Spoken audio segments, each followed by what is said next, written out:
بسم الله الرحمن الرحيم.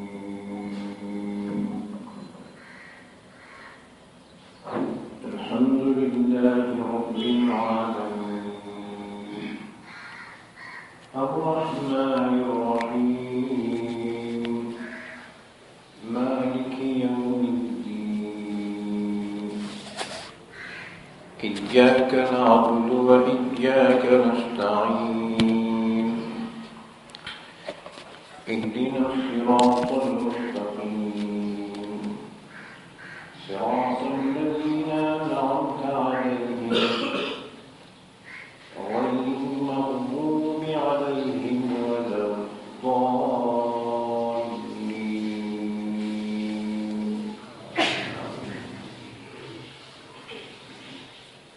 سلام اعظم اللہ شیطان مردود سے شروع کرتا ہوں میں اللہ کے نام سے جو بڑا مہربان نہایت رحم کرنے والا ہے. الحمدللہ رب العالمین. تمام تعریفیں اللہ ہی کے لیے ہیں جو تمام جہانوں کا پالنے والا ہے. بڑا مہربان نہایت رحم کرنے والا ہے. روز جزا کا مالک ہے. یا اللہ ہم تیری ہی عبادت کرتے ہیں اور تجھ ہی سے مدد مانگتے ہیں. ہدایت دے تو ہم کو سیدھے راستے کی، ان لوگوں کا راستہ کہ جن پر تو نے انعام کیا ہے، نہ کہ ان لوگوں کا راستہ جن پر غضب نازل ہوا اور نہ گمراہوں کا راستہ. بسم اللہ الرحمن الرحیم. الحمدللہ رب العالمین. یہ سورہ فاتحہ ہے، مکے میں نازل ہوئی. اس میں 7 آیتیں ہیں. یہ قرآن پاک کی سب سے پہلی سورت ہے. قرآن پاک اللہ کا کلام ہے اور اللہ کی کتاب ہے. قرآن پاک کی 2 حیثیتیں ہیں. ایک حیثیت ہے کلام اللہ کہ یہ اللہ کا کلام ہے، اور دوسری حیثیت ہے کتاب اللہ، یہ اللہ کی کتاب ہے. جب اس کو پڑھا جائے تو کلام اللہ ہے، اور جب یہ لکھا ہوا سامنے ہو کتاب اللہ ہے. قرآن پاک میں اللہ رب العزت نے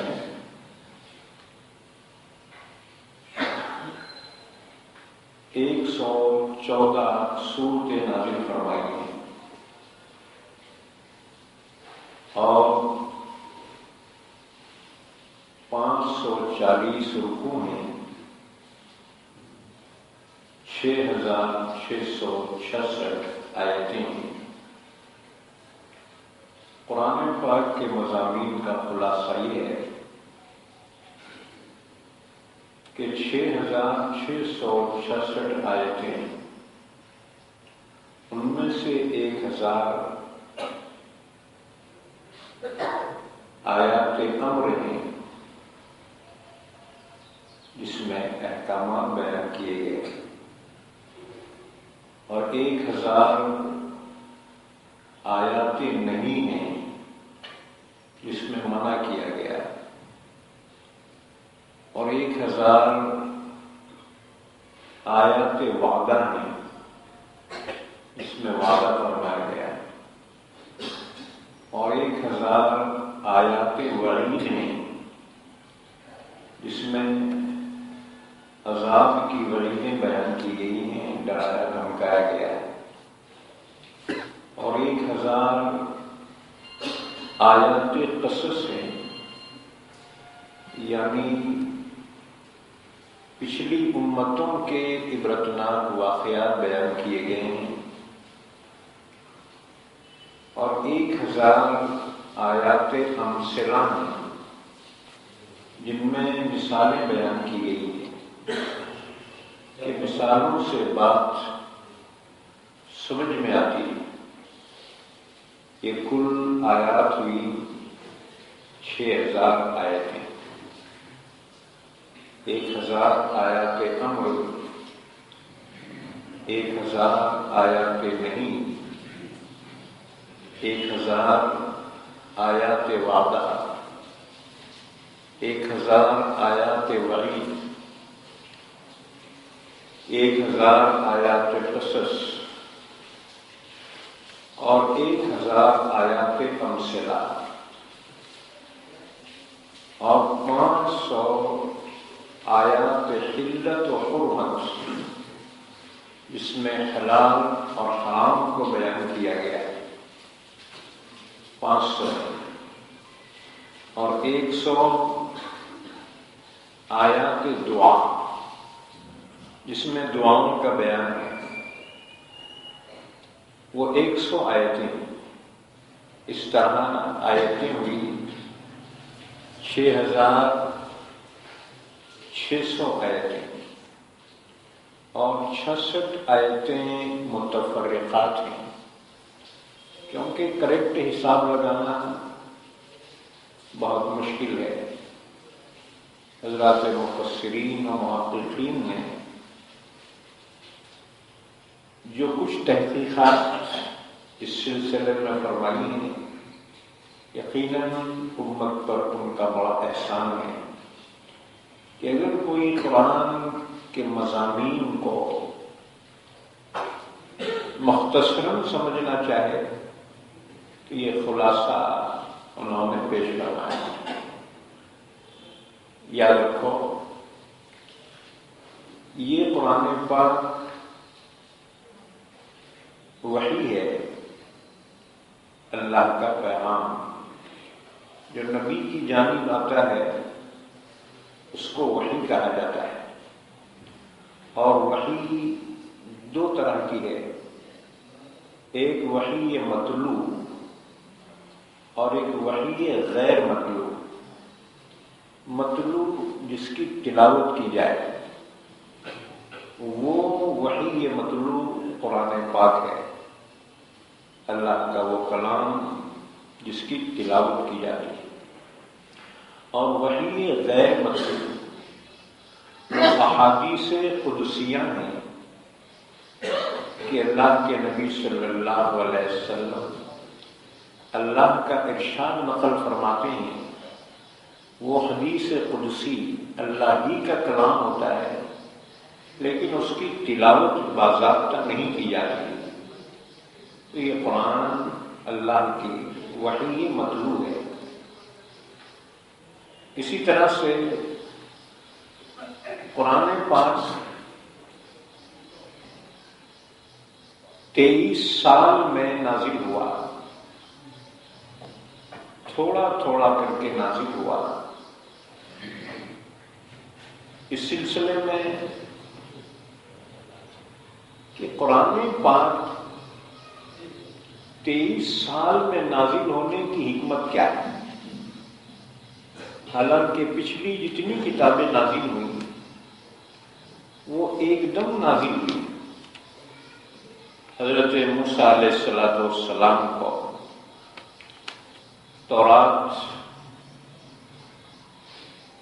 ایک دم دی گئی، حضرت عیسیٰ علیہ السلام کو انجیل ایک دم دی گئی، مکمل کتاب یا مکمل مضامین متعلقہ انبیاء کو دیے گئے، لیکن قرآن پاک تھوڑا تھوڑا کر کے 23 سال میں نازل ہوا، اور 23 سال میں بھی 2 سال سے زیادہ کا عرصہ فترت کا زمانہ کہلاتا ہے۔ فترت کہتے ہیں گیپ، درمیان کا فاصلہ، کہ جس میں کوئی وحی نازل نہیں ہوئی۔ شروع کی 5 آیتیں نازل ہونے کے بعد سلسلے وحی ہو گیا، تقریباً 2 سال سے زیادہ کا عرصہ گزرا، کوئی آیتیں نازل نہیں ہوئی۔ آپ صلی اللہ علیہ وسلم کو وحی خداوندی سے اور اللہ کے قاصد فرشتے جبرائیل امین سے اس قدر انسیت ہو گئی تھی کہ بار بار وہ کلام اللہ کے قاصد کی زبانی آپ سننا چاہتے ہیں، لیکن ایک طویل گیپ کی وجہ سے آپ صلی اللہ علیہ وسلم پر انتہائی بے چینی کی کیفیت طاری ہوتی ہے، اور آپ اتنے مایوس ہو جاتے ہیں کہ پہاڑ کی چوٹی پہ چڑھ کر اپنے آپ کو پہاڑ سے گرا کر ہلاک کرنا چاہتے ہیں۔ اتنے میں جبریل امین آواز دیتے یا محمد، بس وہ آواز سن کر آپ کو تسلی ہوتی ہے، آپ اپنے ارادے سے باز آ جاتے ہیں۔ اس طرح تقریباً 2 سال سے زیادہ کا عرصہ گزرا، کوئی وحی نازل نہیں ہوئی۔ سورہ علق کی 5 آیتیں جو شروع میں نازل ہوئی تھی، اس کے بعد ایک فترت کا زمانہ گزرا، پھر اللہ تعالیٰ نے سورہ مدثر کی ابتدائی آیتیں نازل فرمائی، اور پھر سلسلے وحی کا تسلسل قائم ہوا۔ اس کے بعد پھر کنٹینیو وحی کا سلسلہ جاری ہوا، یہاں تک کہ مجموعی اعتبار سے 23 سال میں پورا قرآن پاک نازل ہوا۔ یہ کچھ گیپ ہیں درمیان کے، جس میں ایک بڑا گیپ شروع کا تھا، اس سے بعد ایک دوسرا گیپ ہوا جب مشرکین مکہ میں مدینے کے یہودیوں سے چند سوالات معلوم کرائے کہ ہم ان کا امتحان لینا چاہتے ہیں، یہ واقعتاً نبی ہیں یا نہیں ہیں، آپ لوگ ہمیں کچھ سوالات بتا دیجیے۔ انہوں نے 3 سوالات بتائے۔ مشرکین مکہ حضور کے پاس آئے اور کہا اگر آپ نبی برات ہیں تو ہم آپ سے 3 سوالات کرتے ہیں کہ نبی کے سوا اس کا جواب کوئی نہیں جانتا، کوئی نہیں دے سکتا ہے۔ آپ نے فرمایا پوچھو۔ انہوں نے کہا یہ بتائیے کہ روح کیا ہے، روح کی حقیقت کیا ہے۔ دوسرا سوال یہ تھا وہ نوجوان جو اپنے ایمان کی حفاظت کے خاطر غار میں پناہ لیے تھے، ان کا کیا واقعہ ہے، یعنی اصحاب کہف کا کیا واقعہ ہے۔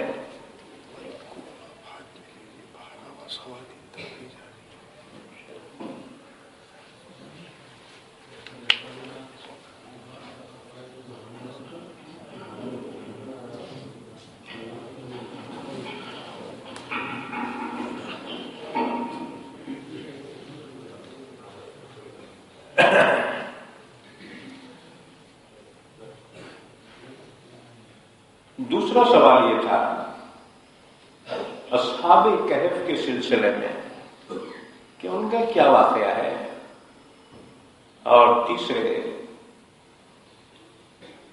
سکندر ذوالقرنین کے متعلق آپ صلی اللہ علیہ وسلم کو اعتماد تھا کہ جبرائیل روز آتے ہیں.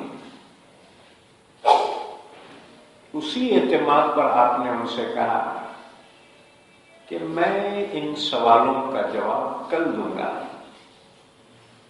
آپ نے انشاءاللہ نہیں فرمایا، بس جبریل امین کا آنا رک گیا. تقریباً 15 روز تک جبرائیل نہیں آئے. روزانہ مشرکین آتے تھے اور آپ کو تانا دیتے تھے کہ کیا ہوا، آپ نے جواب دینے کا وعدہ کیا تھا. آپ کو انتہائی صدمہ ہوتا کہ ان سوالات کے جواب پر آپ کی نبوت کا انہوں نے تصدیق کرنے کا دار و مدار رکھا تھا. آپ کو صدمہ ہوتا تھا. یہاں تک کہ 15 دن کے بعد حضرت جبریل امین تشریف لائے اور سورہ کہف نازل ہوئی اور سورہ بنی اسرائیل میں روح کے متعلق سوال کا جواب دیا گیا ہے.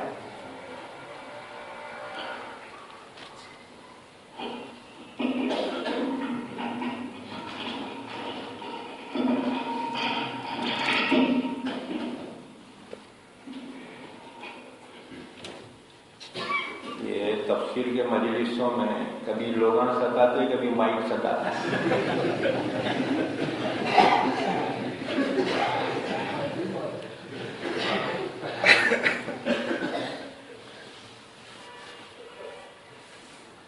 تو آپ صلی اللہ علیہ وسلم پر اللہ نے سورہ کہف نازل فرمائی اور وہ تمام سوالات کے آپ نے جوابات ارشاد فرما دیے اللہ کے کلام کے ذریعے سے. لیکن جبرائیل سے شکایت کی کہ جبرائیل تم نے بڑا انتظار کروایا ہے، میں تو تمہارا مشتاق تھا. جبرائیل نے جواب دیا وَمَا نَتَنَزَّلُ إِلَّا بِأَمْرِ رَبِّكَ. اے نبی صلی اللہ علیہ وسلم، ہم اپنے ارادے سے مرضی سے نہیں آتے جب تک کہ آپ کے رب کا حکم نہ ہو. وَمَا نَتَنَزَّلُ إِلَّا بِأَمْرِ رَبِّكَ. خیر، تاخیر کی وجہ آپ معلوم کرنا چاہتے تھے، اللہ نے وجہ بھی بیان فرما دی. وَلَا تَقُولَنَّ لِشَيْءٍ إِنِّي فَاعِلٌ ذَلِكَ غَدًا إِلَّا أَن يَشَاءَ اللَّهُ. آئندہ سے ہرگز آپ کسی کام کے کل کرنے کے متعلق یہ نہ کہنا میں کل کروں گا، بلکہ یوں کہنا اگر اللہ چاہے تو کروں گا انشاءاللہ. وَاذْكُرْ رَبَّكَ إِذَا نَسِيتَ. اگر آپ انشاءاللہ کہنا بھول جائیں تو جب بھی یاد آ جائے آپ انشاءاللہ ضرور کہہ لیا کیجیے. یہ تاخیر کی وجہ بیان کی گئی. اس مرتبہ بھی گیپ ہو گیا. تیسرا گیپ یہ وہی کا. ایک مرتبہ رسول اللہ صلی اللہ علیہ وسلم کی انگلی زخمی ہو گئی. ایک انگلی زخمی ہو گئی، خون بہہ گیا. تو اس موقع پر آپ کی زبان سے یہ الفاظ نکلے ان انت الا اصبع دمیتی وفی سبیل اللہ ما لقیتی. تو ایک انگلی تو ہے معمولی، اللہ کی راہ میں اگر یہ تکلیف پہنچی ہے تو کوئی بڑی تکلیف نہیں ہوتی. آپ کی زبان سے نکلا، لیکن آپ کے یہ الفاظ اللہ کو ناپسند آئے. جبرائیل کا آنا رک گیا. ایک دن، 2 دن، 12 دن تک جبرائیل نہیں آئے. دوسری روایت میں 40 دن تک جبرائیل نہیں آئے. مشرکین نے تانا دیا کہ محمد کے رب نے محمد کو چھوڑ دیا ہے. بیزار ہو گیا ان سے. آپ کو بڑا صدمہ ہوا. یہاں تک کہ پھر اللہ تعالیٰ نے جبرائیل کو بھیجا اور سورہ والضحیٰ نازل فرمائی. والضحیٰ واللیل اذا سجا ما ودعک ربک وما قلی. قسم ہے دن کے روشنی جب دن چڑھ جائے، رات کی جب رات سب پر چھا جائے، ما ودعک ربک وما قلی. میرے حبیب، آپ کے رب نے آپ کو نہ چھوڑا اور نہ آپ سے بیزار ہوا. یہ عارضی طور پہ انقطاع وحی سے آپ اتنا صدمہ مت لیجیے، بلکہ آپ کا رب آپ کو اس قدر عطا فرمائے گا کہ آپ خوش ہو جائیں گے. ما ودعک ربک وما قلی وللآخرۃ خیر لک من الأولی وَلَسَوْفَ يُعْطِيكَ رَبُّكَ فَتَرْضَىٰ.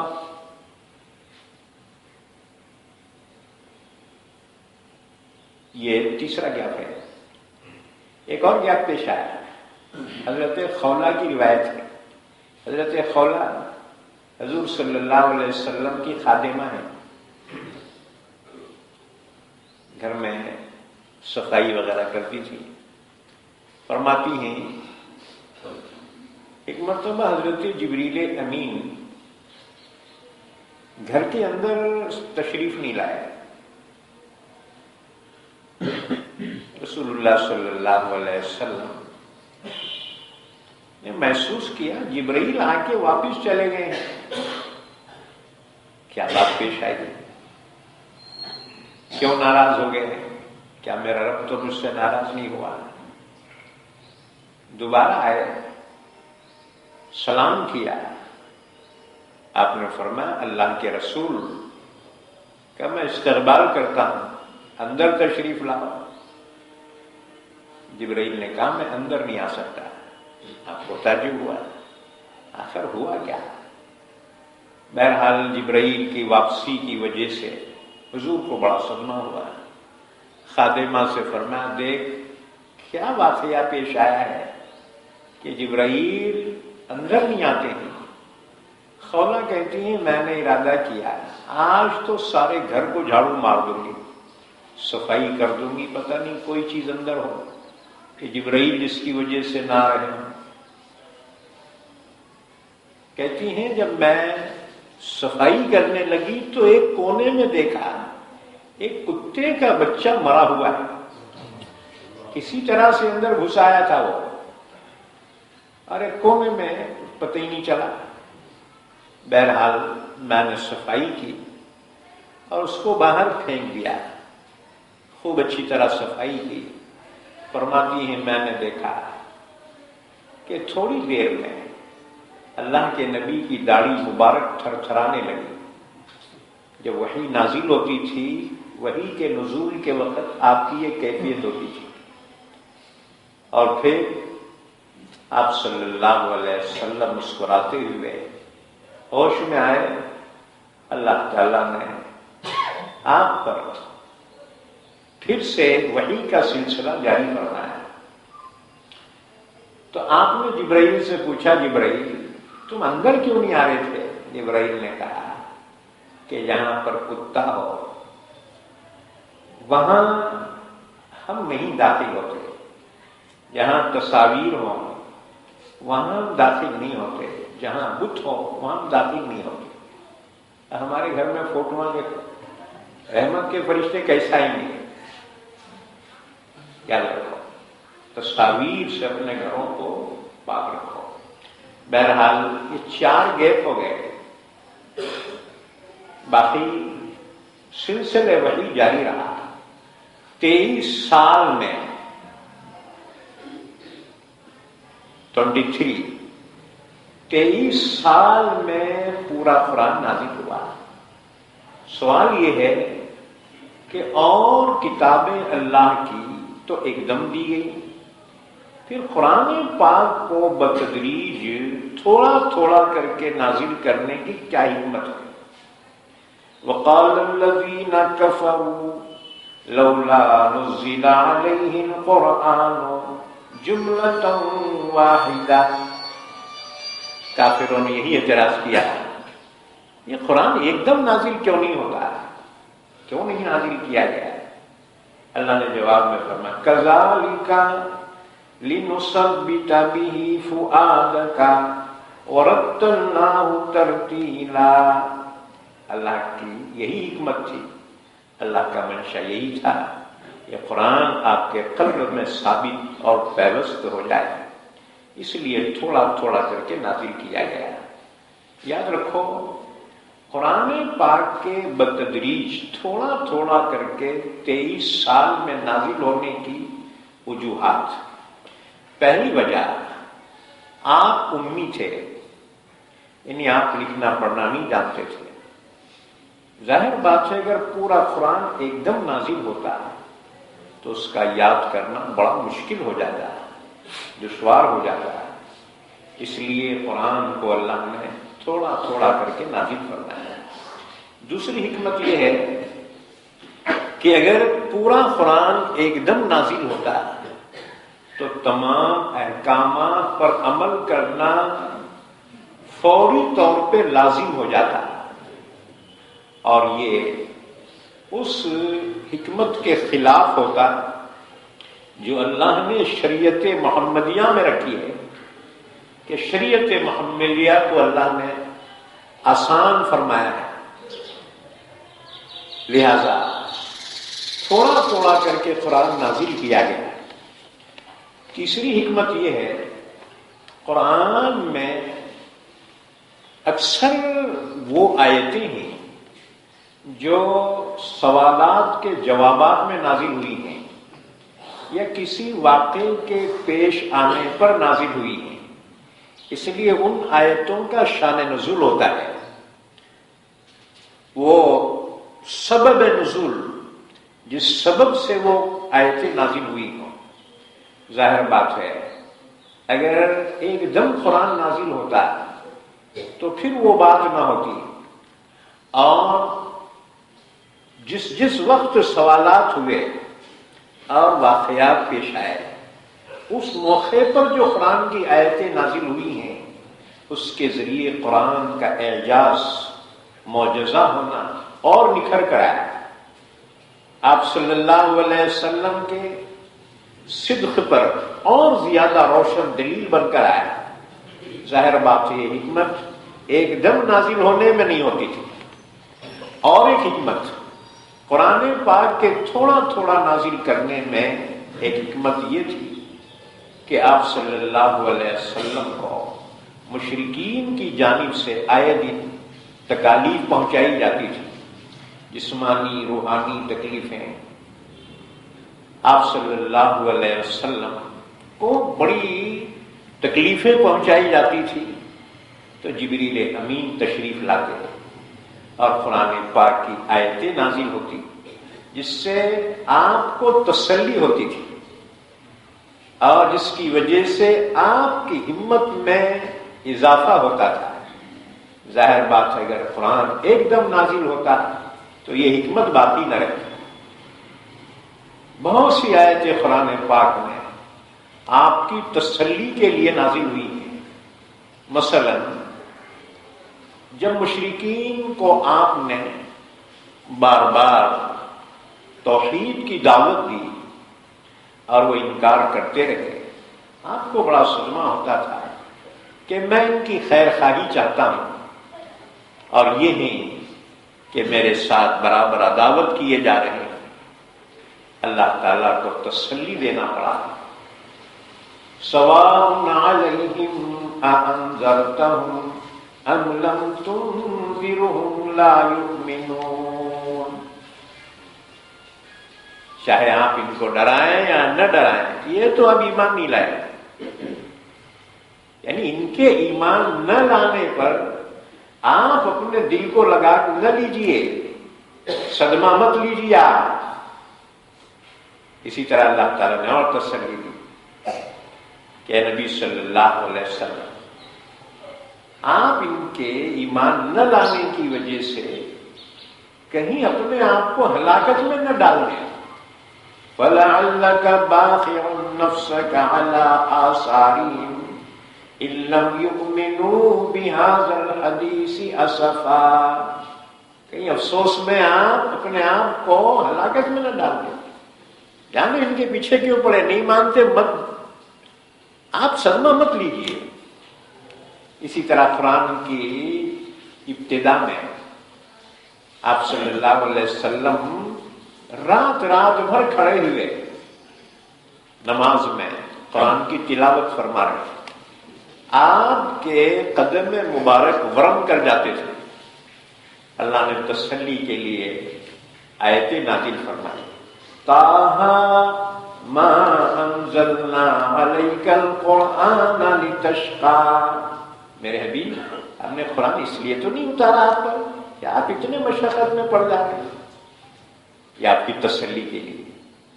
اس لیے یہ حکمت ہے قرآن پاک کے تھوڑا تھوڑا کر کے نازل کرنے میں کہ آپ صلی اللہ علیہ وسلم کو اس سے تسلی دینا ہے کہ مشرکین کے بار بار تکالیف پہنچانے پر آپ کو جو صدمے پہنچتے تھے، تو جبریل امین کا بار بار آنا اور کلام اللہ کا نازل ہونا آپ صلی اللہ علیہ وسلم کی تسلی اور آپ کی تقویت قلب کے لیے ہوتا تھا۔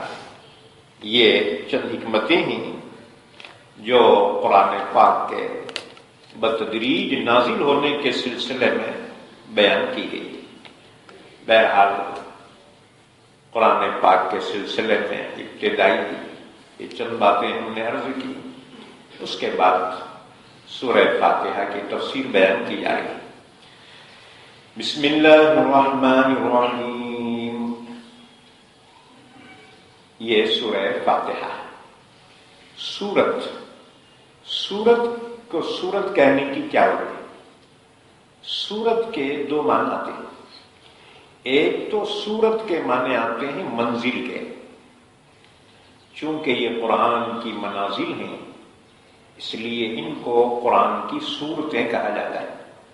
ہر سورت ایک منزل ہے، اور دوسرے معنی سورت کے ہیں جو احاطہ کرنے والی ہو، جیسے سور البلد، شہر پناہ۔ پہلے زمانے میں شہر کے اطراف دیوار ہوتی تھی شہر کی حفاظت کے لیے، اس کو سور البلد کہا جاتا تھا، شہر پناہ۔ سورت کے معنی بھی یہی ہیں، اس وجہ سے سورت کو سورت کہا جاتا ہے کہ یہ اس سورت میں جو مضامین ہیں ان تمام مضامین کا احاطہ کرنے والی ہوتی ہے، اس لیے سورت کو سورت کہا جاتا ہے۔ یہ سورہ فاتحہ مکی ہے۔ قرآن پاک کی صورتیں دو طرح کی ہیں، ایک مکی صورتیں ہیں، دوسرے مدنی صورتیں ہیں۔ مکی صورتیں کسے کہتے ہیں اور مدنی صورتیں کسے کہتے ہیں؟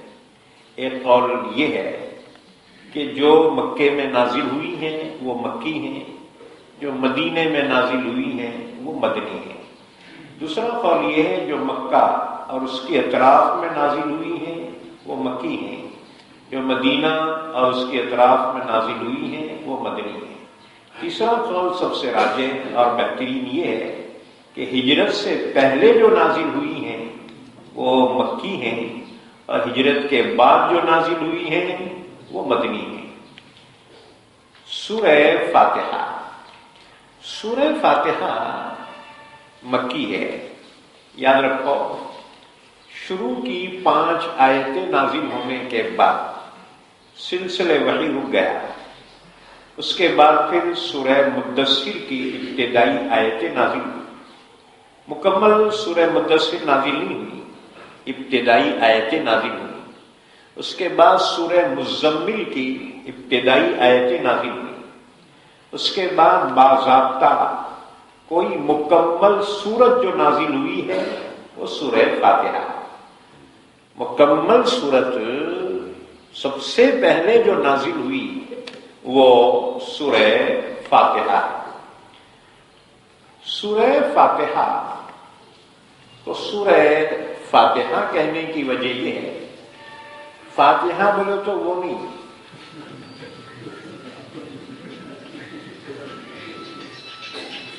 فاتحۃ عربی کا لفظ ہے، اس کے معنی شروع کرنے والی، انیگریشن، ابتدا کرنے والی. یہ سورت سورہ فاتحہ، یہ صرف فاتحہ نہیں ہے، یہ اس کا مکمل نام ہے فاتحۃ الکتاب، کہ یہ کتاب اللہ کو شروع کرنے والی سورت ہے، کہ کلام اللہ اسی سے شروع ہوتا ہے. اسی طرح سے نماز اسی سے شروع ہوتی ہے. تو اس سورہ فاتحہ کا نام سورہ فاتحہ اس لیے ہے کہ قرآن پاک کو شروع کرنے والی یہ سورت ہے، فاتحۃ الکتاب. اب لوگوں نے شارٹ کٹ کیا ہے، فاتحۃ الکتاب کہنے کے بجائے فاتحہ، سورہ فاتحہ. یاد رکھو، سورہ فاتحہ کے سلسلے میں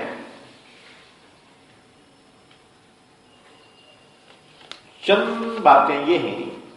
نمبر 1، قرآن اسی سے شروع ہوتا ہے، نماز اسی سے شروع ہوتی ہے، اور باضابطہ مکمل سورت جو سب سے پہلے نازل ہوئی وہ یہی ہے.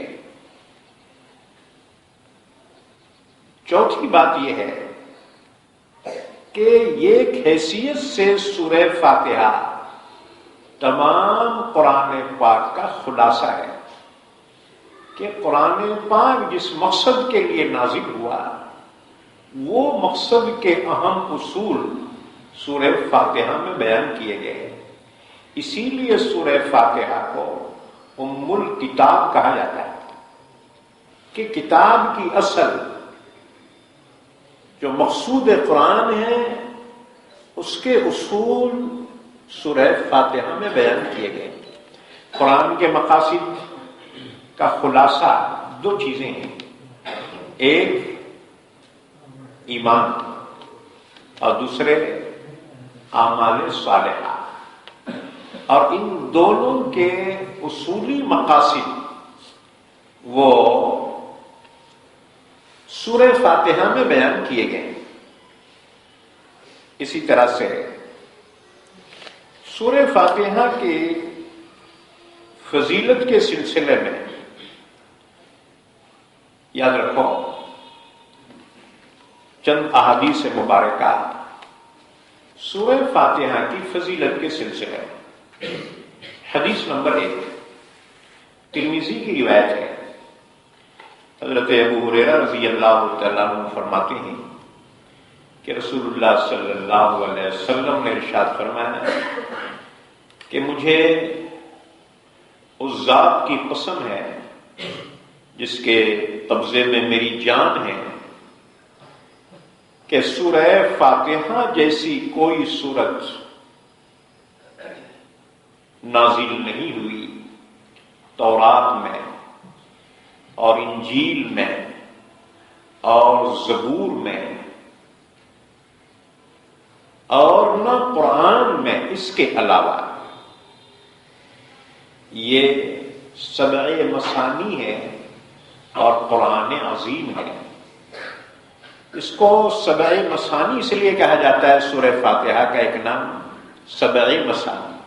سبع کے معنی 7، مثانی بار بار جو پڑھی جائیں. وہ 7 آیتیں ہیں سورہ فاتحہ میں جو بار بار پڑھی جاتی ہیں. جیسے نماز میں ہر رکعت میں پڑھی جاتی ہے سورہ فاتحہ. یہ 7 آیتیں ہیں جو بار بار پڑھی جاتی ہیں، اس لیے اس کو سبع مثانی کہا جاتا ہے۔ قرآن عظیم کہ قرآن کے تقریباً مضامین سورہ فاتحہ میں آ گئے ہیں، اس لیے سورہ فاتحہ کو قرآن عظیم بھی کہا گیا ہے۔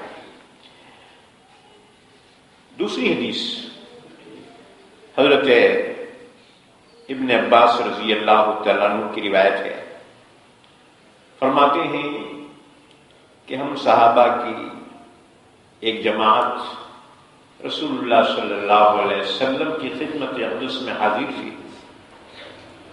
جبریل امین آپ کے پاس تشریف فرما تھے۔ اچانک اوپر سے دروازہ کھلنے کی آواز آئی، آسمان سے دروازہ کھلنے کی آواز آئی۔ جبریل نے آسمان کی طرف آنکھ اٹھا کر دیکھا اور فرمایا، یہ دروازہ جو اس وقت کھلا ہے اس سے پہلے کبھی نہیں کھلا۔ یہ آسمان کا دروازہ جو آج کھلا ہے اس سے پہلے کبھی نہیں کھلا۔ ایک فرشتہ اس میں سے آپ صلی اللہ علیہ وسلم کی خدمت میں حاضر ہوا اور عرض کیا، اللہ کی جانب سے سلام پہنچا کر کہ آپ کو ایسے دو نوروں کی بشارت ہو جو آپ سے پہلے کسی نبی کو نہیں دیے گئے۔ ایسے دو نوروں کی آپ کو بشارت ہو کہ آپ سے پہلے کسی نبی کو نہیں دیے گئے۔ ایک نور فاتحۃ الکتاب یعنی سورہ فاتحہ الحمد شریف، اور دوسرا نور خواتین سورہ بقرہ آمن الرسول سے لے کر فانصرنا علی القوم الکافرین تک، یہ دو نوروں کی بشارت آپ کو دی گئی۔ اسی طرح سے یہ روایت مسلم شریف میں بیان کی گئی۔ حدیث نمبر 3 حضرت ابو ہریرہ رضی اللہ تعالیٰ عنہ کی روایت ہے، رسول اللہ صلی اللہ علیہ وسلم نے فرمایا، اللہ تعالیٰ کا ارشاد ہے، یہ حدیث قدسی ہے، اللہ تعالیٰ کا ارشاد ہے، قسمت الصلاۃ بینی و بین عبدی ولعبدی ما سأل۔ اللہ نے فرمایا، میں نے اس سورہ فاتحہ کو، اس کا نام صلاۃ بھی ہے، میں نے سورہ فاتحہ کو تقسیم کیا ہے میرے اور میرے بندے کے درمیان۔ قسمت الصلاۃ بینی و بین عبدی ولعبدی ما سأل، میرے بندے نے جو مانگا میں نے اسے دے دیا۔ پھر اللہ تعالیٰ ارشاد فرماتا ہے، جب میرا بندہ کہتا ہے الحمدللہ رب العالمین، جب بندہ کہتا ہے الحمدللہ رب العالمین، اس کے جواب میں اللہ فرماتا ہے حمیدنی عبدی، دیکھو جی میرے بندے نے میری حمد بیان کی، میری تعریف کی۔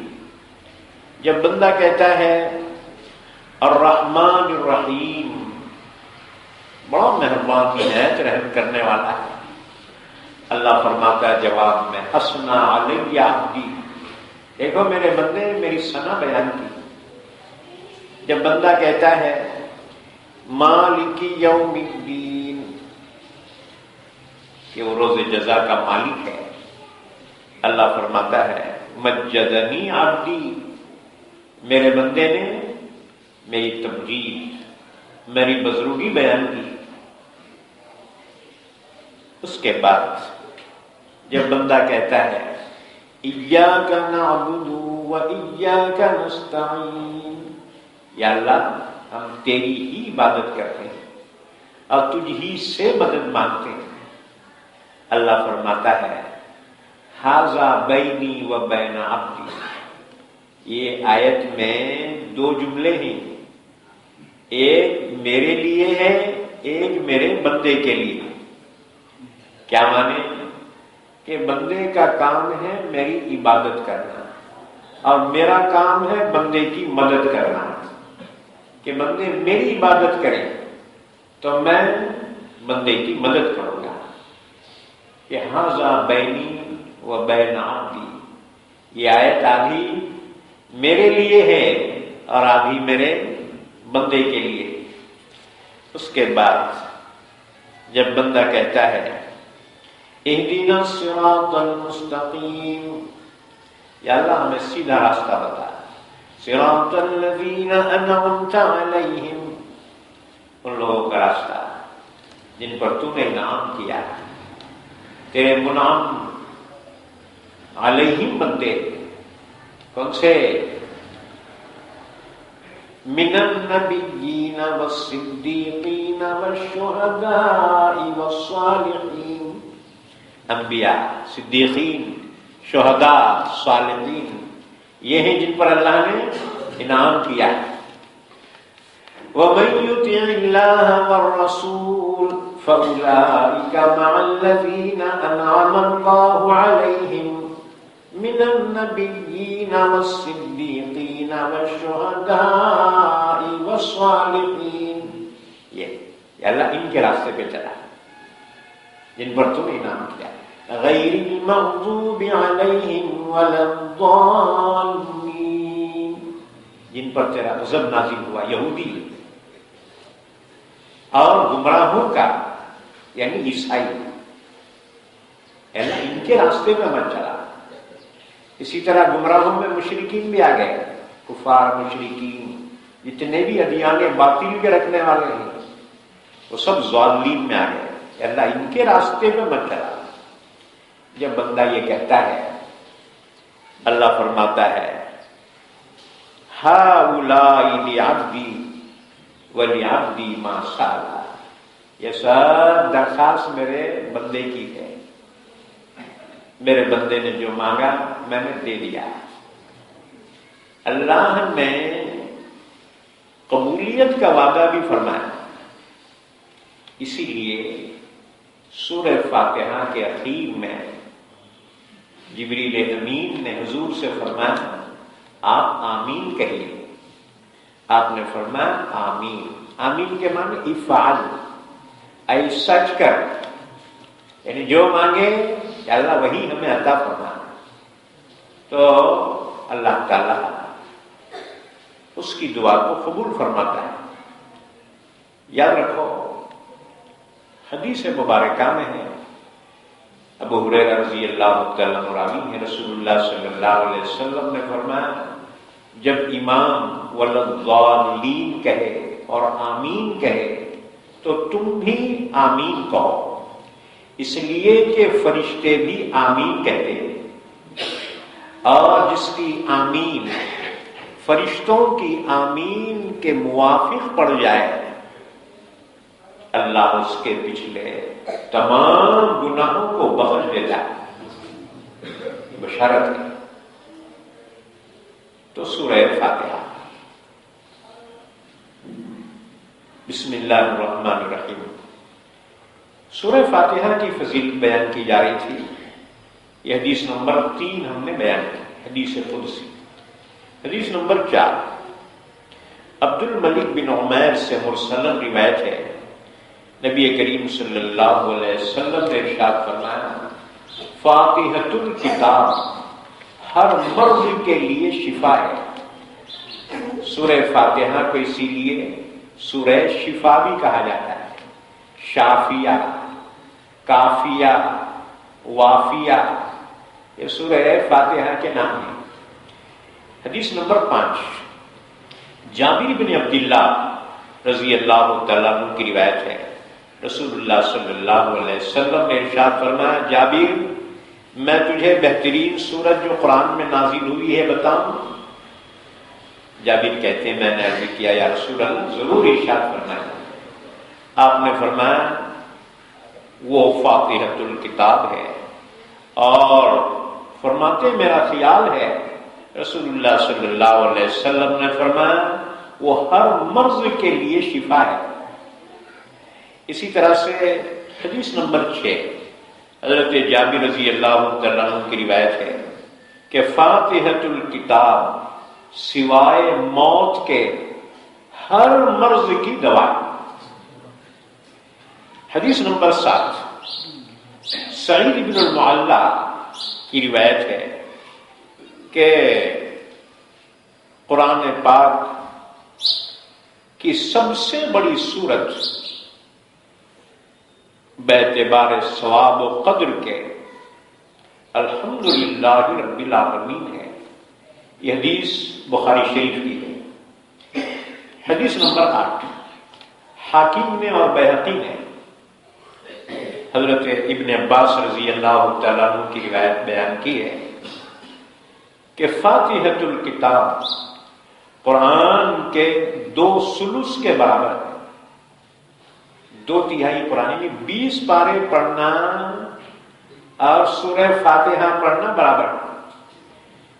یعنی اگر سورہ فاتحہ کو اخلاص سے پڑھے اللہ 2/3 قرآن پڑھنے کا اجر و ثواب عطا فرمائے گا۔ اسی طرح سے حدیث نمبر 9 ابو سلیمان کہتے ہیں ایک مرتبہ چند صحابہ کسی غزوے میں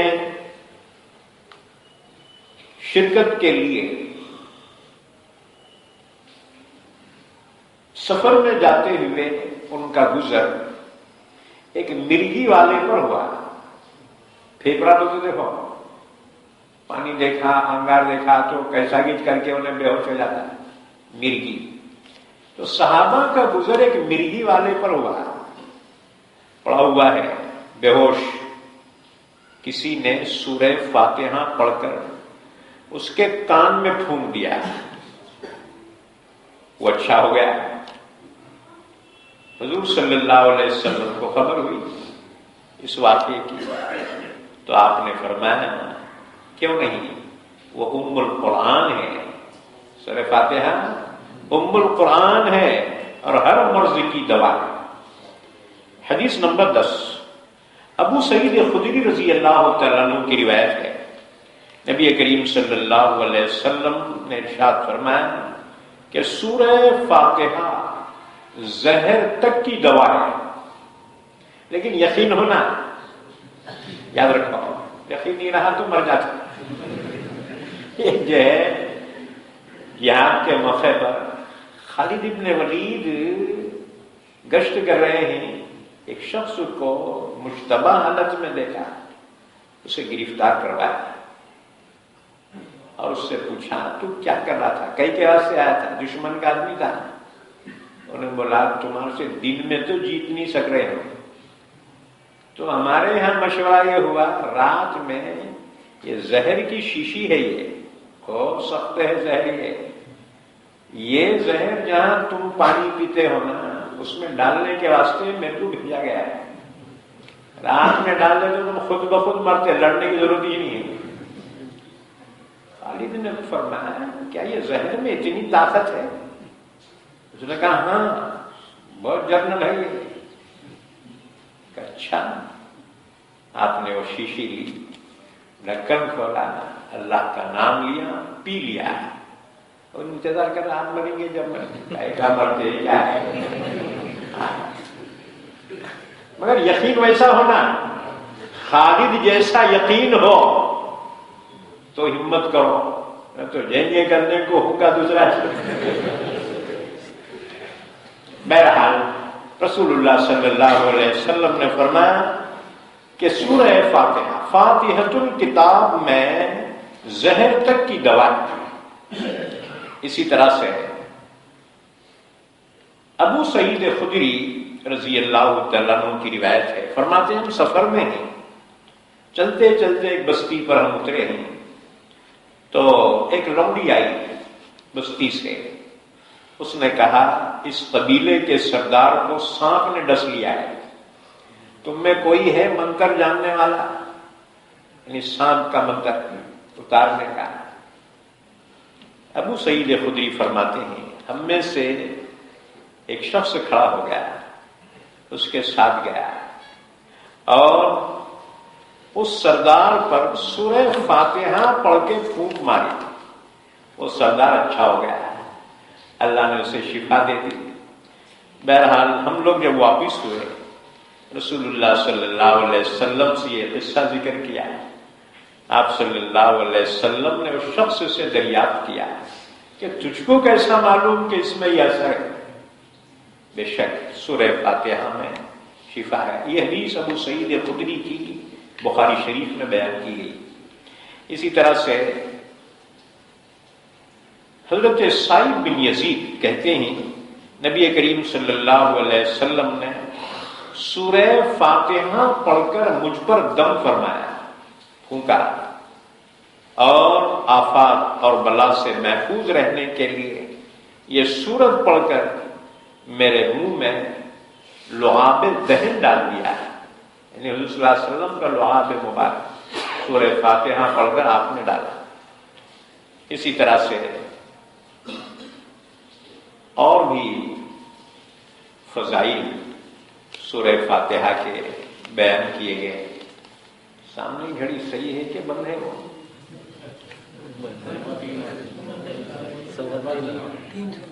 سوا تین ہو رہی اس میں 4 بج رہے، میں بولوں میرے کو تو کنفیوز نہیں ہو رہا۔ بجنے والے اچھا، بجنے والے سب کچھ بجنے والے ہیں۔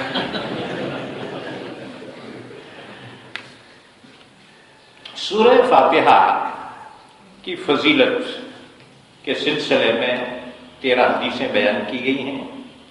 حدیث نمبر 14، 12 حدیثیں بیان کی گئی، حدیث نمبر 13 حضرت انس رضی اللہ تعالیٰ عنہ کی روایت ہے کہ رسول اللہ صلی اللہ علیہ وسلم نے ارشاد فرمایا جب تو بستر پر لیٹ کر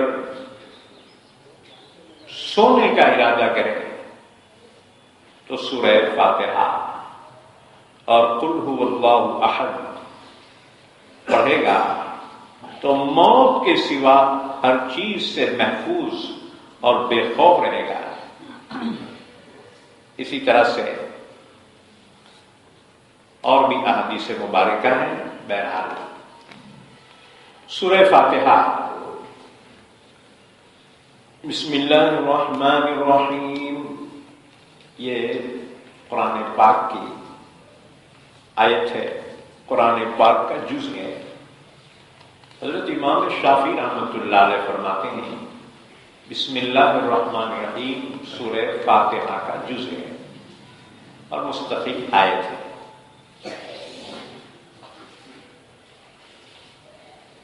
الحمدللہ رب العالمین، تمام تعریفیں اللہ ہی کے لیے ہیں جو تمام جہانوں کا پالنے والا ہے، پروردگار ہے۔ الحمدللہ رب العالمین، تمام تعریفیں اللہ ہی کے لیے ہیں۔ الحمد میں عربی گرامر کے اعتبار سے یہ استغراق کے معنی میں، یعنی دنیا میں حمد کے جتنے بھی افراد ہیں وہ سب اللہ ہی کے لیے۔ ڈائریکٹ تعریفیں اللہ کی جائے تو بھی اللہ ہی کے لیے ہیں، اور اگر کوئی کسی چیز کی تعریف کرے تو حقیقت میں وہ اللہ ہی کے لیے ہے۔ جیسے کسی نے کسی چیز کی تعریف کی، خوبصورتی کی، حقیقت میں تعریف اللہ ہی کے لیے ہوئی، کیونکہ اسے جس نے پیدا کیا حقیقت میں قابل تعریف وہی ہے، یعنی اللہ، جو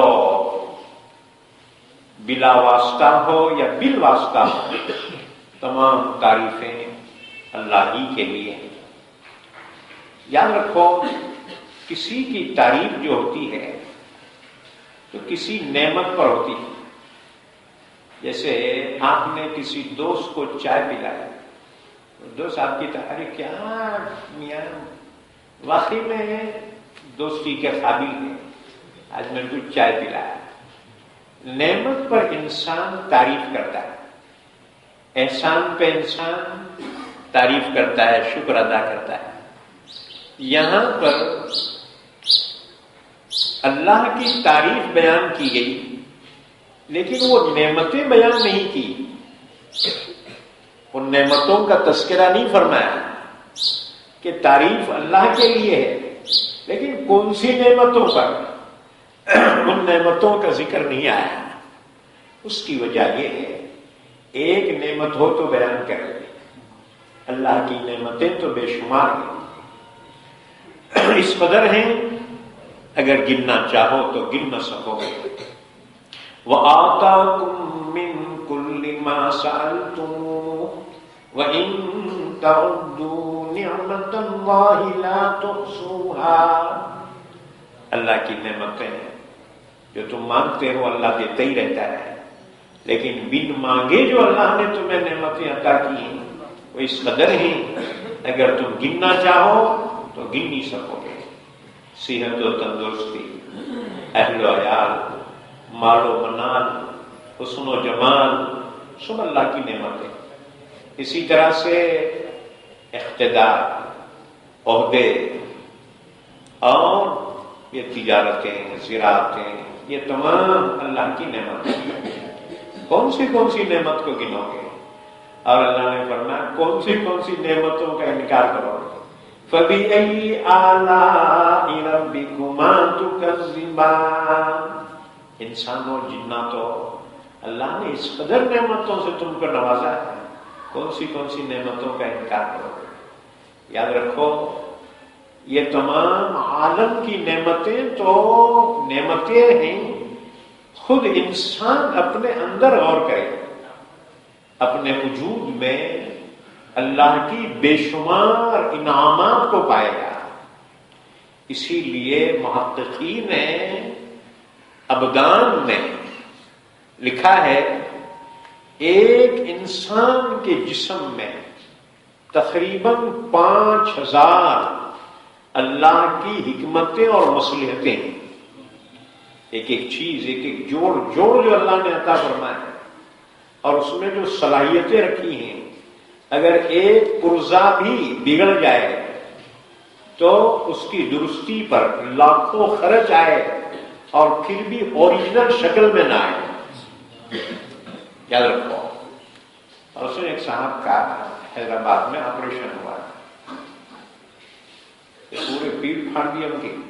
آپریشن نہ بولے تو یہ ڈاکٹر ٹیلر نہ بن گئے ہیں، کہاں سے بھی پھاڑ رہے ہو، پھاڑ کے ہو سیکھے واپس کر دے. یہ بھی اللہ کا انعام ہے. دیکھو اللہ نے کیسے علم سے، صلاحیتوں سے نوازا. اللہ سب کو ہدایت سے بھی نوازا. تو بہرحال کئی کے راستے کھاڑے، اتنا خرچہ اللہ ہوا. کئی کے راستے بولے تو یہ من کے رہتے نہیں، یہ من کے ذرا سڑک گئے تھے،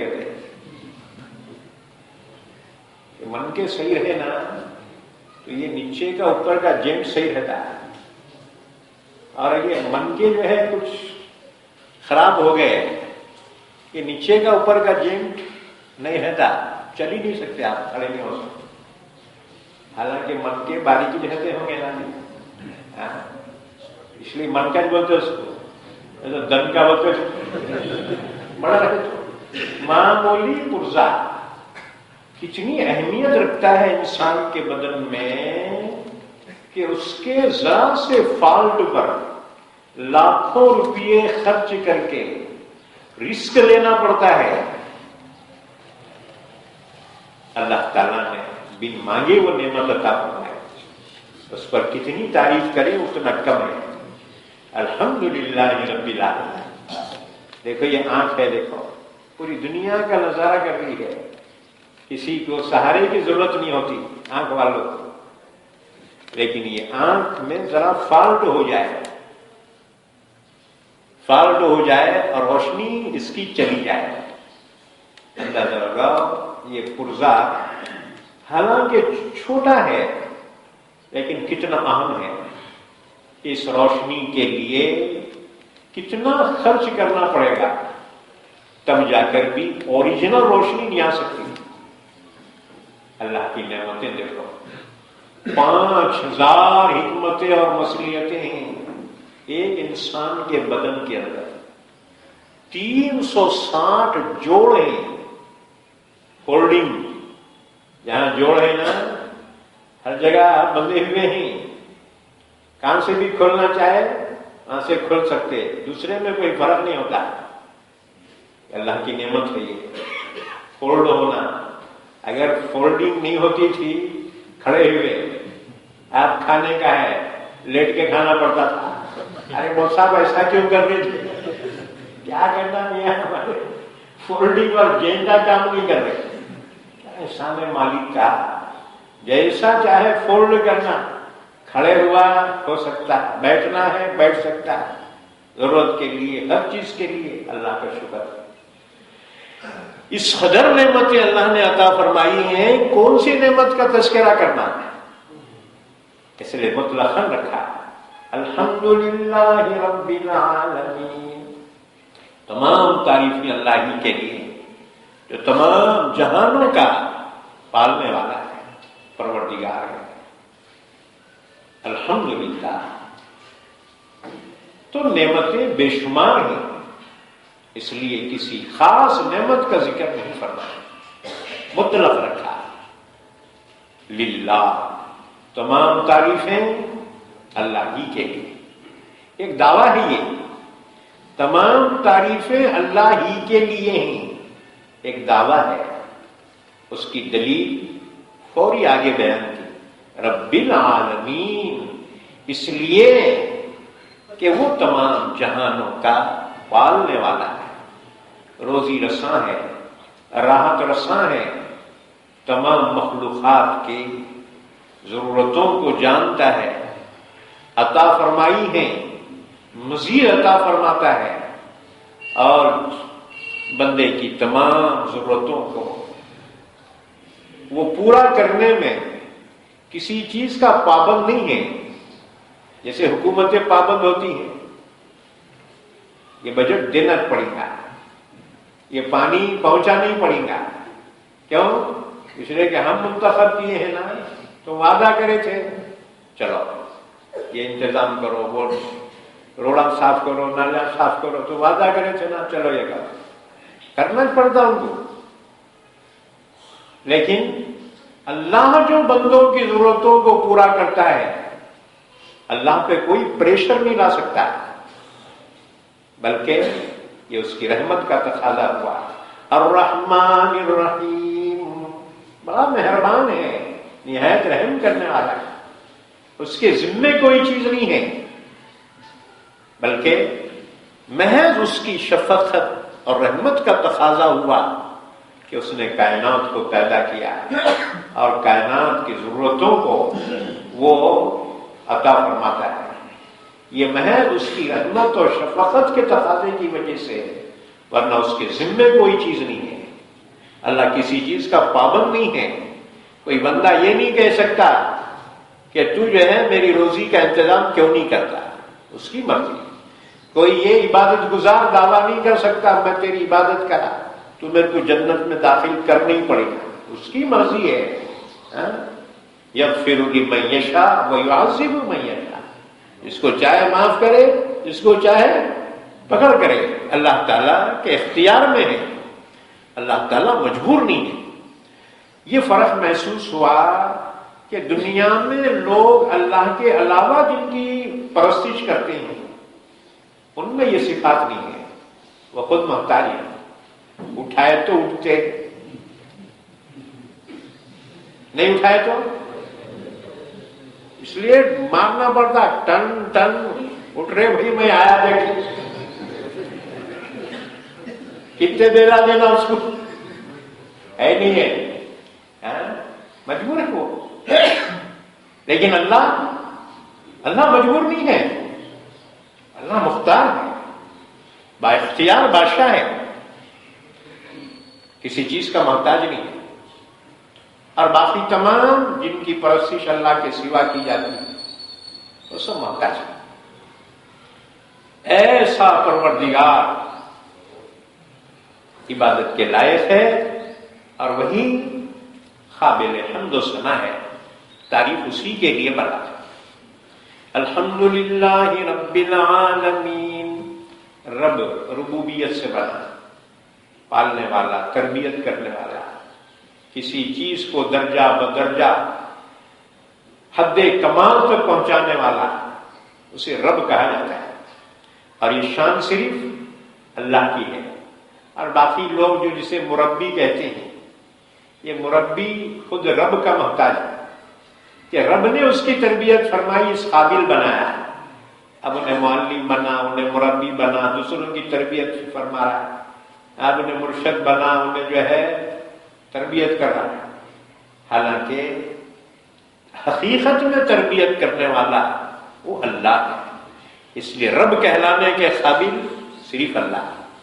اس لیے مطلقاً کسی کو رب کہنا یہ جائز نہیں ہے۔ ہاں اضافت کے ساتھ کہہ سکتے ہیں، رب المال، رب البیت، یہ کہہ سکتے ہیں، لیکن مطلق رب وہ صرف اللہ کی ذات ہے۔ یہ اللہ کے اسماء مخصوصہ میں سے ہے، رب ہے، قیوم ہے، یہ صرف اللہ کے لیے ہی کہے جا سکتے ہیں، کسی اور کے لیے نہیں۔ الحمدللہ رب العالمین، تمام تعریفیں اللہ ہی کے لیے ہیں جو تمام جہانوں کا پالنے والا ہے۔ یاد رکھو سورہ فاتحہ بولے تو کیا، یہ اپلیکیشن ہے، یہ بندہ اللہ کے دربار میں اپلیکیشن پیش کر رہا ہے، اور اپلیکیشن کے آداب ہیں، جیسے سرکار ہوگی ویسے اس کے آداب ہوں گے، جو تمام سرکاروں کی سرکار ہے۔ الیس اللہ باحکم الحاکمین، حاکموں کے حاکم کے دربار میں جب درخواست پیش کی جا رہی ہو تو پہلے اس کی حمد و ثنا بیان کی جائے، اس کی خوب تعریف کی جائے، آپ ایسے ہیں، آپ بہت ایسے ہیں، آپ بڑے مہربان ہیں، خوب تعریف نہ کرو۔ اس کے بعد پھر اپنی وفاداری بتاؤ کہ تو کون سے پارٹی کا ہے۔ ایاک نعبد و ایاک نستعین، یہ حلف وفاداری ہے، یہ بندے کون سے پارٹی کا ہے، اللہ کی طرف کا ہے کہ دوسری طرف کا ہے، ادھر کا ہے، اولاد کس سے منگ رہا، تجارت میں کس سے منگ رہا، اللہ سے منگ رہا کہ ولی اللہ سے منگ رہا، اس کے پارٹی کا بتا۔ ایاک نعبد و ایاک نستعین، یا اللہ ہم تیری ہی عبادت کرتے ہیں، تجھ ہی سے مدد مانگتے ہیں، تیرے بندوں سے نہیں، مخلوقات سے نہیں، کیونکہ اولیاء کرام بھی اللہ کے بندے ہیں، اللہ کے مخلوق ہیں، انبیاء کرام بھی اللہ کے بندے ہیں، اللہ کے مخلوق ہیں۔ ایاک نعبد و ایاک نستعین، یا اللہ ہم تیری ہی عبادت کرتے ہیں، تجھ ہی سے مدد مانگتے ہیں، تجھ ہی سے مدد مانگتے ہیں۔ اب دیکھو یہ حلف وفاداری ہے، اب جو ہے یہ بھی پیش کیا ہے، یعنی بایو ڈاٹا بھی پیش کیا ہے، میں کون ہوں، کہیں بھی جانے کا ہے نا آفس میں تو اپنا تعارف پیش کرنا پڑتا ہے، کارڈ دینا اندر، کون ہے، اجنبی تو نہیں ہے، قابل داخلہ ہے یا نہیں ہے، پہلے پیش کرو۔ اللہ کے حضور تم اپلیکیشن دے رہے ہو تو پہلے اپنا تعارف پیش کرو، وفاداری کا حلف پیش کرو، کون ہیں آپ؟ ایاک نعبد و ایاک نستعین، معلوم ہوا تیرے بندے ہیں، اللہ تیرے دربار میں آئے ہیں، آنا کیا نہیں آنا۔ اب سوال یہ ہے کئی کے واسطے آئے، کیا ہے عنوان آپ کے درخواست کا، کہتے نا جس میں آپ جو درخواست اپلیکیشن دے رہے ہیں اس کا عنوان سبجیکٹ کیا ہے، اب وہ سبجیکٹ جو ہے پیش کیا جا رہا ہے۔ سب سے بڑی ضرورت بندے کی ہدایت ہے، اس پر دنیا اور آخرت کی کامیابی کا دار و مدار، اس سے بڑھ کر کوئی ضرورت نہیں ہے بندے کی۔ وجود کے بعد سب سے بڑی ضرورت بندے کی ہدایت ہے، اور ہدایت 3 قسم کی ہوتی ہے، تین قسم کی ہے، آج نہیں بولتا اس کو میں، آئندہ انشاءاللہ مجلس میں بولوں گا۔ ہدایت کے 3 درجے ہیں، ایک عام درجہ ہے اور ایک ہدایت کا اوسط درجہ ہے اور ایک ہدایت کا اعلیٰ درجہ ہے کہ اس ہدایت کے طلبگار انبیاء ہوتے ہیں. سید الانبیاء بھی یہی دعا مانگتے ہیں اہدنا الصراط المستقیم، یا اللہ تو ہمیں صراط مستقیم کی ہدایت دے. اجی آپ تو صراط مستقیم پہ ہے ہی نہیں، پھر اور کون سی ہدایت ہونا تمہارے کو؟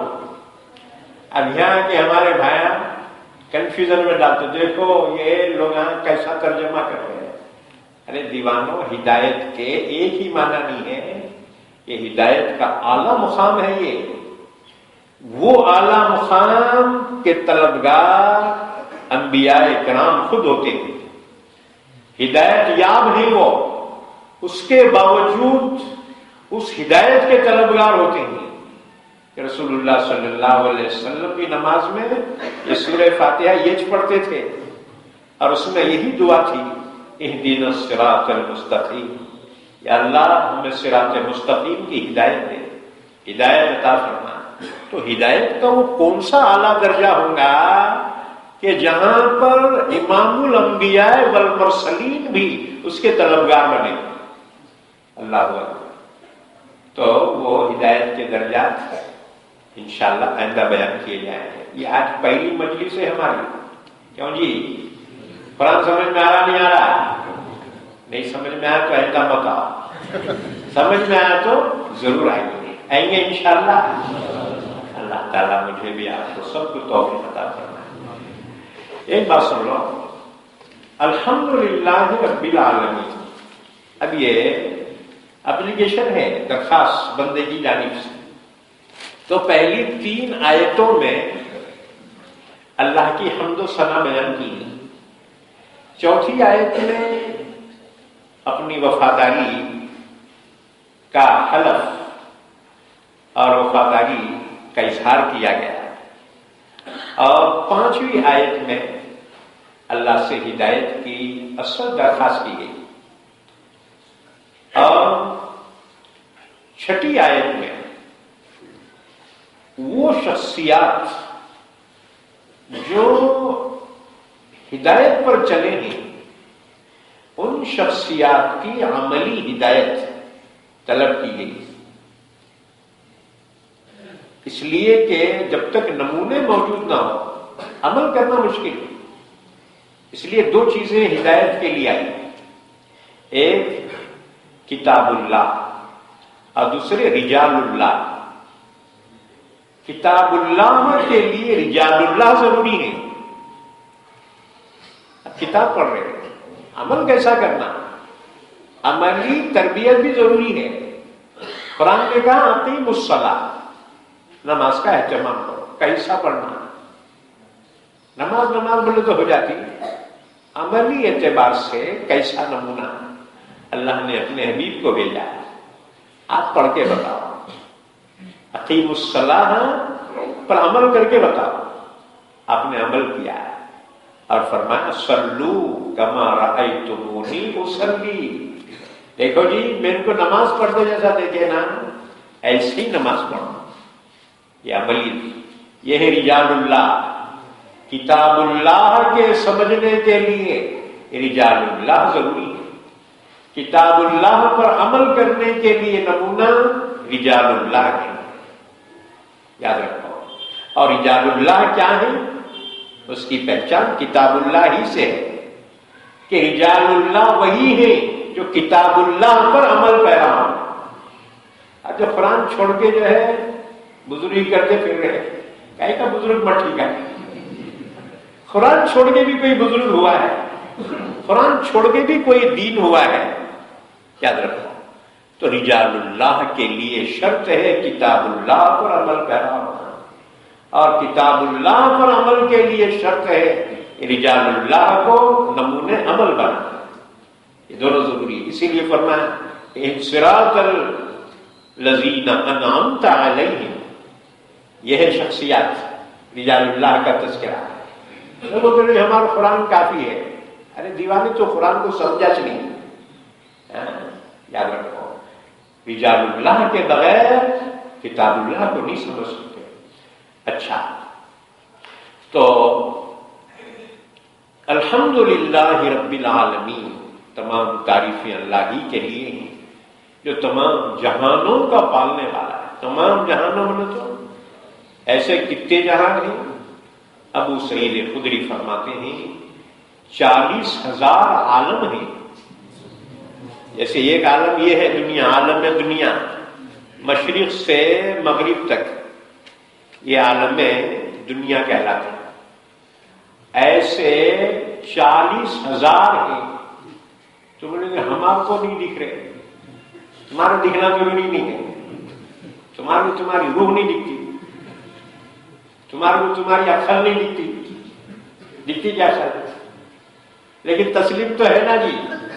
پھر اب اللہ نے فرمایا، نبی نے فرما دیا، اور نبی کے سن کر صحابہ نے فرما دیا، تو ہمارے یقین کے لیے کافی ہونا چاہیے. زیادہ دلیلیں کی ضرورت نہ پڑے. جب اللہ کے رسول کی جانب سے کوئی بات ہم تک پہنچے ہمارے لیے قابل تسلیم ہو. حضرت مقاتل فرماتے ہیں کہ عالم 80,000 ہیں. 80,000 عالم. اب وہ کہاں ہیں اللہ ہی بہتر جانتا ہے. ہماری نظریں جہاں تک دیکھتی ہیں، ہمارے دماغ اور عقل جہاں تک ان کی پرواز ہے اتنے تو ہمارے علم میں ہے، اور باقی کہاں ہے ہماری عقل سے بھی ماورا، ہماری نظروں سے بھی بہت اوجھل. لیکن اللہ کے علم میں ہے وہ جہاں کہاں. اب جیسے یاجوج و ماجوج کا ذکر آتا نا جی، یاجوج و ماجوج کی تعداد انسانوں سے ہمارے جو موجودہ ہیں ان سے 10 فٹ زیادہ ہے، 10 گنا زیادہ ہے. ہمارے کو جگہ کم پڑ رہی، انہوں کہاں رہتے ہوں گے؟ نہیں، ظاہر بات ہے وہ کون سا کوئی جہان ضرور ہے جہاں وہ موجود ہے، اور وہ قیامت کے قریب آنے والے ہیں. قرآن پاک میں یاجوج و ماجوج کے خروج کا ذکر ہے کہ وہ آئیں گے. اب کہاں رہتے ہوں گے؟ ہمارے کہاں دکھتے ہیں؟ اچھا ہمارے کو نہیں تو نہیں، سائنسدانوں کو دکھنا نا، ان کے راڈروں کو دکھنا نا. کہا بٹھی راڈراں کیا ہے؟ یہ راڈر اگر ان کے صحیح ہوتے وہ ورلڈ ٹریڈ وہ گرتا نہیں.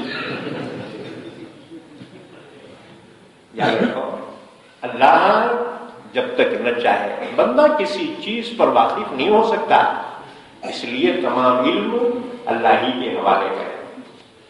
اللہ نے فرما دیا کہ تمام جہانوں کا وہ پالنے والا ہے، پروردگار ہے. بے شک ہمارا اس پر ایمان ہے. الرحمن الرحیم، بڑا مہربان نہایت رحم کرنے والا ہے. حضرت عبداللہ ابن مسعود نے آیت کی تفسیر میں فرمایا الرحمن رحمان الدنیا والرحیم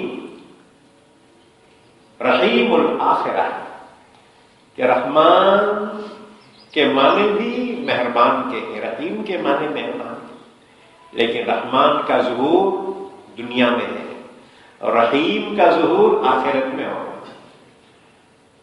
رحمان اور رحیم میں کیا فرق ہے؟ یاد رکھو، ایک فرق تو یہ ہے کہ دونوں کے معنی شفقت ہی کے ہیں. رحیم مطلق شفقت، اور رحمان وہ شفقت جو حکیم کو مریض کے ساتھ ہوتی ہے، کہ کبھی ڈانٹتا ہے، کبھی پیار سے اسے کہتا ہے، کبھی میٹھی دوا دے رہا ہے اور کبھی کڑوی دوا دے رہا ہے، کبھی تو نارمل علاج کر رہا ہے، کبھی آپریشن کے ذریعے علاج کر رہا ہے. وہ چیخ رہا ہے، چلا رہا ہے. اس کا مقصد طبیب اور حکیم اور ڈاکٹر کا مریض کی بھلائی اور خیر خواہی ہوتی ہے. یہ ہے رحمانیت. صفت رحمانیت وہ شفقت ہے جو طبیب کو مریض کے ساتھ ہوتی ہے، اور رحیمیت مطلق رحم. اور دوسری تفسیر کی گئی، رحمان ہے عام الرحمت، رحیم یعنی تام رحمت. رحمان عام رحمت. اللہ کی رحمت دنیا میں سب پہ عام ہے. دیکھو بارش برسا رہا ہے, اس کے خطروں پہ یہ تو نہیں یہ خالی مسلمانوں کے واسطے یہ ہوتا ہے. زمین سے اناج اگا رہا ہے, اس پہ لکھ کے نہیں آتا یہ آمن خالی مسلمان, اونلی فار مسلمس نہیں ہوتا, سب کے لیے ہوگا. مسلمان ہو غیر مسلم ہو سب کے لیے اللہ کی رحمت دنیا میں عام ہے, سب کے لیے. موسم سب کے لیے, گرمی سردی بارش سب کے لیے, ماننے والے ہوں نہ ماننے والے سب پہ رحم فرما رہا ہے. یہ ہے رحمان. رحمان الدنیا, اللہ دنیا والوں پہ عام رحم کرنے والا ہے. لیکن رحیم تام رحمت, کامل رحمت اللہ جو فرمائے گا آخرت میں اس کا ظہور فرمائے گا, اور وہ صرف ایمان والوں کے لیے مخصوص ہوگا. اس میں غیر مسلم شامل نہیں ہو سکتے اس رحمت میں, رحمت کاملہ. اور پھر رحیم یعنی استحقاق سے زیادہ عطا کرنے والا. ہماری نماز کہتے جی اس میں بھی جو ہے وہ بہت سے غلطیاں, کئی سجدے سو, کئی لقمے, پھر بھی اللہ کامل طور پہ قبول فرمائے گا. یہ اس کی صفت رحیمیت کا تقاضا ہے کہ بندے کے ناقص عمل کو بھی اللہ کمال قبولیت کے ساتھ شرف عطا فرماتا ہے. الرحمن الرحیم. اچھا, بندوں کی مہربانی ہی مقصود تھی, اس لیے بندوں کی ہدایت کے لیے اس نے نبیوں کو بھیجا, اور بندوں ہی کی ہدایت کے لیے اس نے قرآن کو بھیجا ہے. اس لیے فرمایا الرحمن علم القرآن. یہ نہیں فرمایا الرحیم علم القرآن, بلکہ فرمایا الرحمن علم القرآن. وہ جو بڑا مہربان ہے جس کی رحمت سارے عالم پہ عام ہے, اس نے انسان کو قرآن نازل فرما کر اس پر مہربانی فرما کر قرآن کا علم عطا فرمایا کہ بندے اس میں تیرے لیے ہدایت ہے.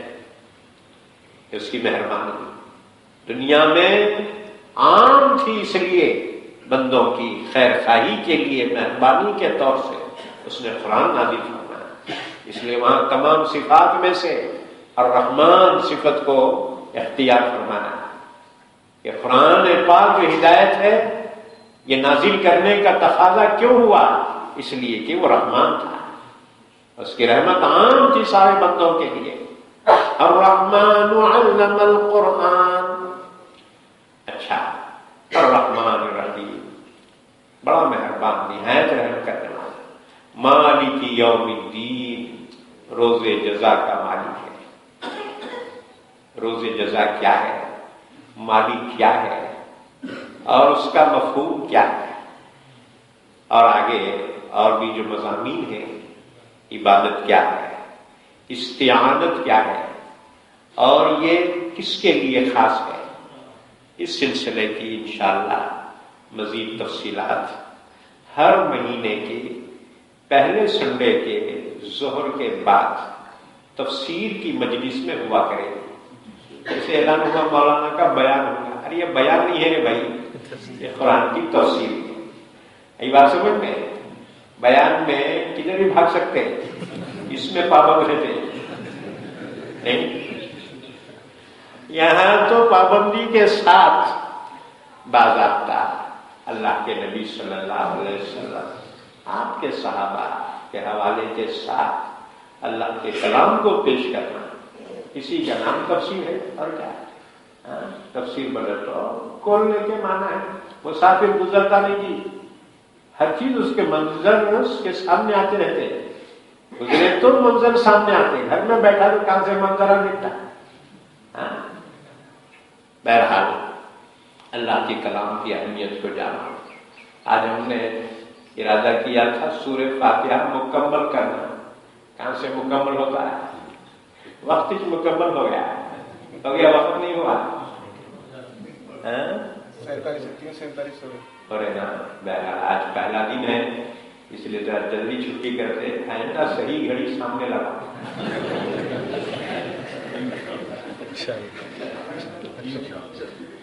اللہ سے دعا ہے اللہ ہم سب کو قرآن پاک سمجھنے کی عمل کرنے کی توفیق عطا فرمائے۔ درود شریف پڑھ کے دعا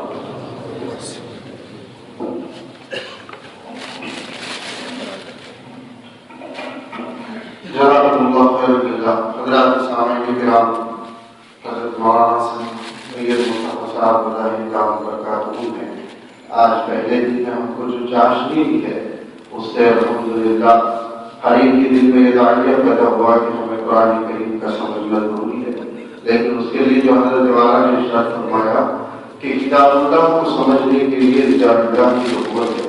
اگر اس ایک بات کو ہم سمجھ لیں تو انشاءاللہ اس وقت میں جتنی بھی اعتدالیاں قرآن کریم کو سمجھنے اور سمجھانے کے سلسلے میں ہو رہی ہیں اس کا خاتمہ کیا جا سکتا ہے کہ یقیناً کتاب اللہ رجال اللہ کے ہی ذریعے صحیح سمجھی جا سکتی ہے۔ اللہ کرے یہ بات ہم سب کی سمجھ میں آ جائے۔ محترم حاضرین کرام، یہ انتہائی مبارک سلسلہ مسجد الفلاح کی انتظامی کمیٹی نے شروع کیا ہے، جس میں حضرت مولانا مفتی ظہیر صاحب کی کافی محنتیں اور کاوشیں ہوئی ہیں۔ دعا فرمائیے کہ اللہ تعالیٰ اس سلسلے کو قائم اور دائم فرمائے، اور جیسے کہ حضرت والا نے جو تفصیل ہمارے سامنے ارشاد فرمائی، اس کے ذریعے سے تو ایسا محسوس ہوتا ہے کہ یہ مہینے میں ایک مرتبہ آپ کی آمد کا سلسلہ ناکافی ہے، اس میں بہت کم فاصلہ ہو جاتا ہے۔ کوشش یہ ہونی چاہیے کہ ہفتے میں ایک مرتبہ یہ سلسلہ قائم ہو جائے۔ اس کے لیے دوسرے مسجد والوں کو بھی پہل کرنی پڑے گی۔ اللہ کرے کہ